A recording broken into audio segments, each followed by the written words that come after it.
My fellow citizens and residents, throughout my time in public life, I have always been driven by the belief that politics is about people. It's about delivering for the people and putting in place policies that make their lives better. Our nation can have a bright and wonderful future. Yes, our future can be stronger and safer if those of us in public life commit to putting country above self.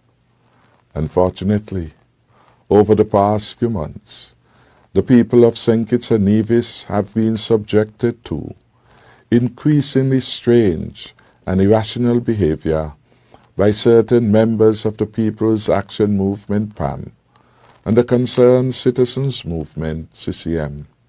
These events commence with the convention of the People's Action Movement, when the guest speaker, the Honourable Mark Brantley, and the political leader of PAM, the Honourable Shawn Richards, unwisely and publicly levelled scathing criticisms about the relationship between our tripartite movement. This development was surprising, inappropriate, and called for, and absolutely inconsistent with the public pronouncement made by them on numerous occasions. I have met with both Ministers Brantley and Richards on more than one occasion since PAM convention, at which time they raised several issues.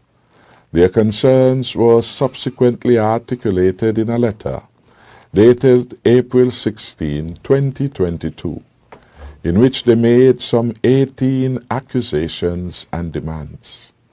I responded in writing on April 20, 2022, giving a comprehensive response to each one of the allegations and demands. That definitive response remains unanswered. Since then, both ministers and 4 others from the PAM and the CCM have signed a letter to the Governor-General to express their loss of confidence in my leadership as Prime Minister. The Honourable Shawn Richards has also filed a motion of no confidence with the Honourable Speaker of the Parliament. The protracted absence of the Honourable Shawn Richards from Cabinet over the past 91 days is a major breach of the oath to which he swore following the June 2020 general elections. Such prolonged absence is a dereliction of duty that is both inexcusable and intolerable. During this time, I have exercised great restraint in an effort to bring resolution to the matter. I could not, however, do what the Honourable Shawn Richards requested, that is, direct the police to alter a police statement. It is my duty to inform you that since the submission of the undated letter to His Excellency the Governor-General, which he received on April 21st, none of the CCM representatives and only one of the PAM representatives have attended any meeting of the Cabinet, which continues to function effectively. While others neglected their duty, failed to attend Cabinet meetings, I must commend the members of Cabinet who continue to show great respect for the institution of the Cabinet and for giving yeoman's service to their country. We have been focused on delivering for you, our people. As Prime Minister and Chairman of the Cabinet, I have listened to our citizens and residents lament about this irresponsible and flagrant disregard for their sworn duty to the Cabinet and by extension our people and beloved country. You, the good people of this federation, will promise, and you deserve better performance by all ministers on the government's payroll. It is also clear that the current situation cannot continue. The people of St. Kitts and Nevis certainly deserve better. Throughout this process, I have been reasonable but resolute in my commitment to ensuring that the government was delivering for you. It is for this reason that I have taken the difficult but necessary step to remove from their positions those who have shown a disinterest in their duties. I have asked His Excellency to reassign their portfolios to members who are willing and able to deliver for you. Yesterday I asked His Excellency the Governor-General, Sir S.W. Tapley-Seaton, to remove the Honourable Shawn Richards from the office of Deputy Prime Minister. In his stead, I have advised His Excellency to appoint the Honourable Jean Hamilton to the office of Deputy Prime Minister. The Honourable Hamilton has been steadfast and responsible in discharging his duties as a Minister of the portfolios assigned to him. I have also asked His Excellency to revoke the appointment of the Honourable Richards as a Minister of Government and to reassign his portfolios to the Honourable Eugene Hamilton. Deputy Prime Minister Hamilton will now have conduct of the department and subjects under the Ministry of Public Infrastructure, Posts and Urban Development that had been previously assigned to the Honourable Richards.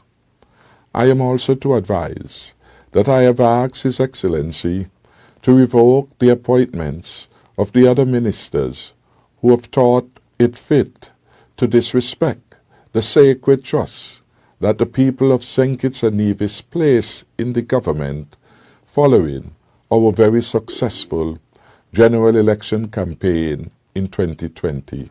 As a result, the following individuals, namely the Honourable Mark Brantley, the Honourable Lindsay Grant, the Honourable John L. Powell, the Honourable Alexis Jeffers, the Honourable Eric Evelyn, have been stripped of their appointments as Ministers of Government.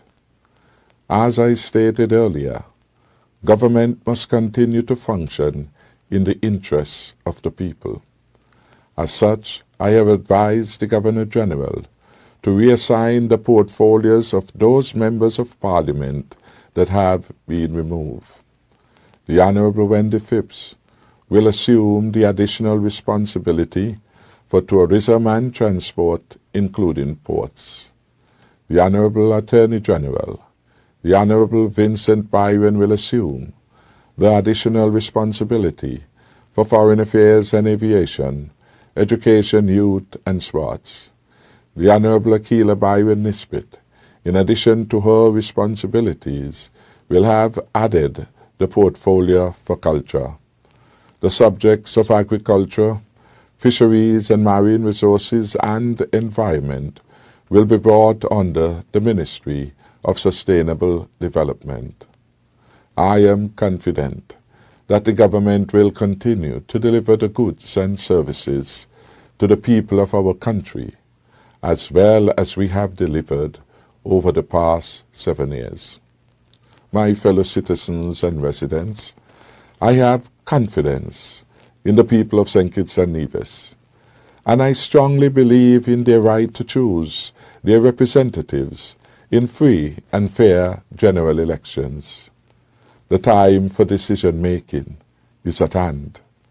Accordingly, I have asked the Governor-General to dissolve the Parliament of St. Kitts and Nevis, effective today, May 10th, 2022. I will advise you when general elections will be held. In the meantime, the government continues to function, and it will do so in an orderly, efficient, and effective manner. These were not decisions taken lightly, but they were essential to put this period behind us and focus on delivering a better future for all the people. Decisions like these require real leadership. Real leadership is about putting people first. It is about delivering a strong and safer future for them. That is why I have taken the decisions that I have today in the best interests of the public. Fellow citizens and residents, I ask for your continued prayers and intercession for our people and country at this time. For those of you who have been on bended knees, interceding for our nation, I say a heartfelt thank you and ask that you continue. I also thank the countless individuals across the diaspora for your support and encouragement at this time. We are a God-fearing nation, and we will get through this by God's divine grace. May God continue to bless the Federation of St. Kitts and Nevis. I thank you.